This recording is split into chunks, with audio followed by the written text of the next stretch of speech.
जिसको जहाँ पे स्पेस मिला वहीं बैठ के खा सकता है। Same particular same Japanese culture में काम है। ठीक है भाई। और किसी का कोई क्वेश्चन? ये सर कितना बैठेगा? 14%, बेसिक का 14%। जॉब जो है वो डायरेक्ट कंपनी में होगा या बेटर? इसका जॉब जो होगा वो डायरेक्ट कंपनी में होगा सर? कंपनी में रहेगा, third party payroll, third party contract. उसके बाद मार्च के लास्ट में अप्रैल के फर्स्ट में आपका टेस्ट होता है। जैसे मैंने आपको बताया था ना अभी, अगर आपने अच्छा काम किया तो आप लाइन लीडर, लाइन इंचार्ज ऐसे बन सकते हो। हमारे यहाँ ठीक है, नए नए प्लांट इंक्रीज हो रहे हैं। अभी 2 साल के अंदर 4 प्लांट लगे हैं, तो आपका परफॉर्मेंस अच्छा है तो सेकंड इंक्रीज करके अलग भेज भी सकते हैं आपको। और असर इंडिया से बाहर भी भेजे हैं।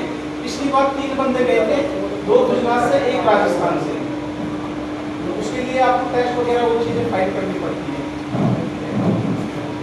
और किसी का कोई क्वेश्चन?